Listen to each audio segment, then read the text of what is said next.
right, welcome to Friday. I hope you guys have had a good week. Today we are going to talk about the Marshall Plan. We're going to look at Europe's recovery and the development of the two sides in Europe. Ultimately you end up with NATO and the Warsaw Pact, which are the two sides, but you end up with these two giant blocks, the American bloc and the Soviet bloc. And a lot of it has to do with the development of the Marshall Plan. So today's question that we're trying to answer is, was the Marshall Plan altruistic? And we're going to take a look at a series of videos. Again, we're going to look at some segments from the CNN series, The Cold War, to understand whether or not, or to help you guys understand whether or not you think it was altruistic. Again, you can argue either side of it. The videos, I hope, will present both sides of the argument for you and give you enough information. Hopefully you have read the textbook material that is due for today. In addition to that, I really hope you read the excerpts from Marshall's speech announcing the Marshall Plan, Wyszynski's speech, which is the response to the Marshall Plan, and also if you've read NSC 68. NSC 68 is perhaps one of the most important documents ever produced at this time frame by the United States. It reorganizes the government, and perhaps one of the most important things it does is it creates the CIA, the Central Intelligence Agency. And it's during the Marshall Plan that the CIA starts to figure out what it can and cannot do in terms of becoming involved in clandestine operations overseas. It's going to be as a result of some of the successes it has during the Marshall Plan that it becomes emboldened and begins to do even more as we get in through the 1950s and into the 60s and 70s and even 80s in relation to the Cold War. All right, so the first thing is we're going to take a short clip to look at Europe and the different ideas between both sides. I want you to see the devastation, what the United States is coming up with, and what the Soviets are thinking. Okay, so let's take a look. After 5.5 years of a war to defeat fascism, Europe was bankrupt. Industry lay in ruins. Homes were in rubble. People struggled to survive.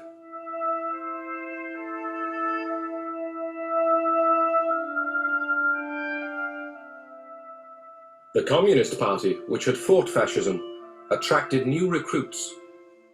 The appeal of communism to young people and to students was that of a hope that it was possible to create a classless society. Many people believed that communism was going to create a better world, better than the one that existed before the war. This was the only party that you could join if you wanted to change the world. The man called on by Truman to face the communist threat was the newly appointed Secretary of State, General Marshall, the wartime military leader. He would plan the United States response. Marshall was an extraordinary man. I've never known anyone like him.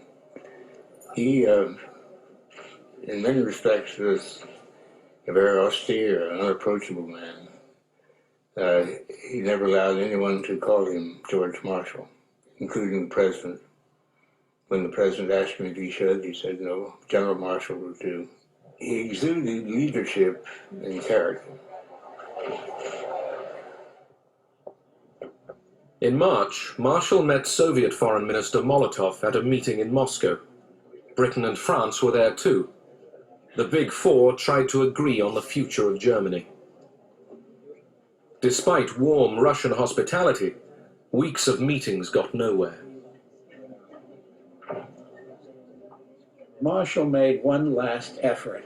He had an interview with Stalin in the Kremlin, and that interview convinced Marshall that what the Soviets were doing were stalling for time in order for the situation in Western and Central Europe to become more and more adverse so that popular unrest would become greater and greater, the communists would grow in strength, and that maybe communist regimes would come to power in Western Europe without the Red Army having to invade.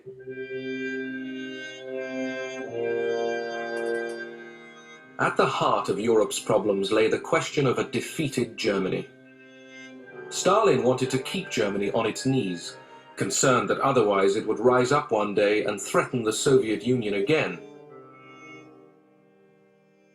The Americans believed that Germany must get back on its feet before there could be a full European recovery. Okay, so here you can see the two different sides beginning to develop. When you look at Stalin's approach, you really need to give some thought to the process. The Russians had been invaded by Germany twice in a generation, in a very short period of time. And Stalin may have had some serious concerns about whether Germany should be given its opportunity to become powerful again and whether it should be allowed to rebuild so that maybe in another 20 or 30 years it would invade the Soviet Union again. You almost have to wonder, is Stalin being true in this fear, or were the Soviets just trying to do as Marshall thought, stall until they could get enough people thinking communism was the way to go and they could take over Western Europe that way? Again, questions that you guys could be thinking about or discussing. So take a moment, discuss it amongst yourselves. Don't spend too much time, but just think about it for a moment. In your groups, talk about it for a couple of minutes, 2-3 minutes tops, and then come back and we will continue with the second part. Okay, welcome back. What we're going to do now is take a quick look. It's about a 3-minute clip on the Soviet side and the Soviet perspective of the Marshall Plan. I'd like you to listen to the Soviet side, understand what they're thinking about, and then ask yourselves, were they right? Was Molotov right? Was Soviet Foreign Minister Molotov correct in his ideas and thinking? Or was it more of a continuation of two different ideologies just trying to keep each other apart? The Soviet economy also desperately needed investment to make up for the ravages of 4 years of war on Russian soil. In theory, the Marshall Plan was open to both East and West, but would Stalin participate? Stalin was always suspicious, and he wasn't keen on it from the very start. He said, "Just you watch it. The situation is quite different from the wartime Lend-Lease American assistance to us. With the Truman Doctrine in place as well, they don't really want to help us. They just want to tear the people's democracies away from our sphere of influence, to win them over, to infiltrate them, to pull them away from the Soviet Union."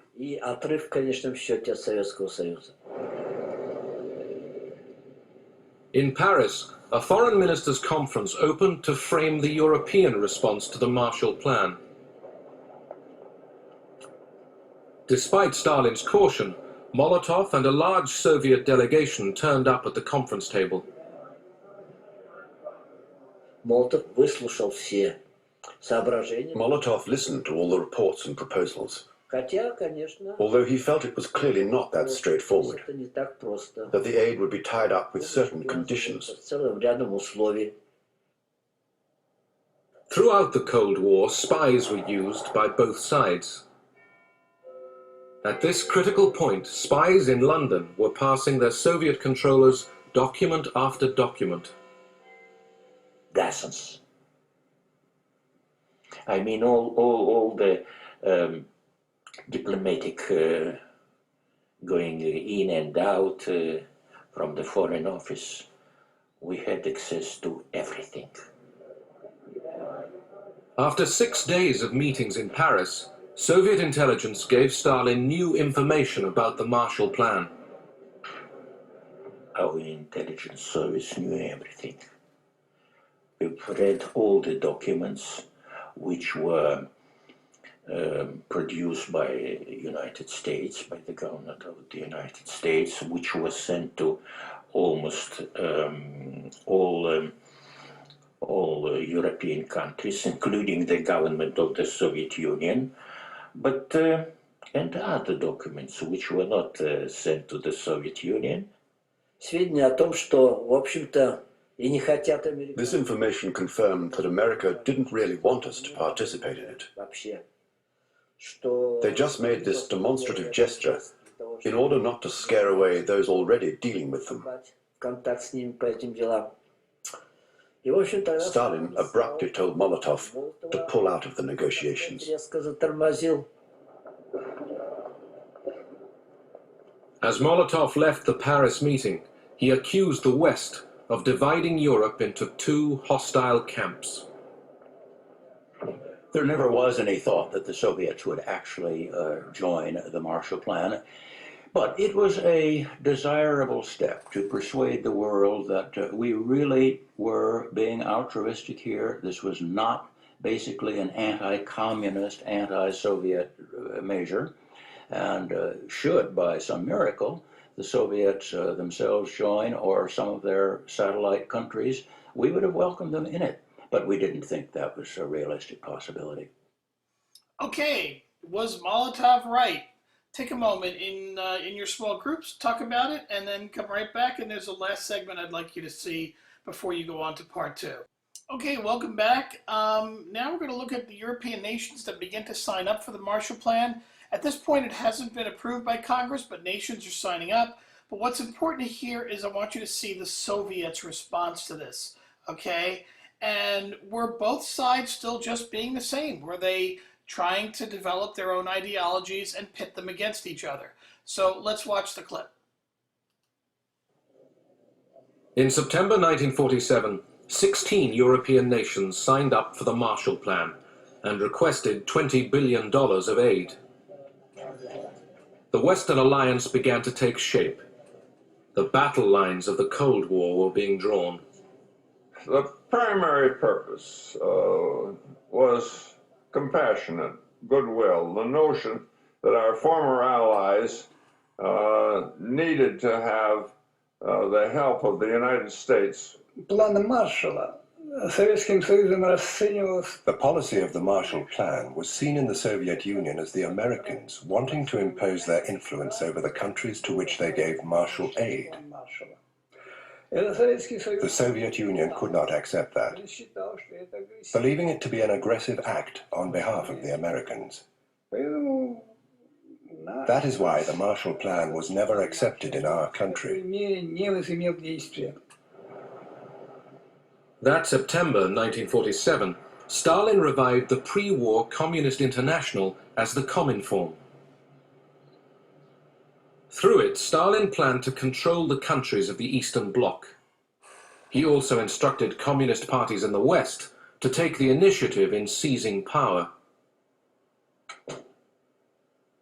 In American propaganda, the Cominform was represented as a sinister, shadowy conspiracy of evil. But its economic associate, Comecon, offered Russian aid to Eastern Bloc countries, sending grain to Czechoslovakia after a bad harvest.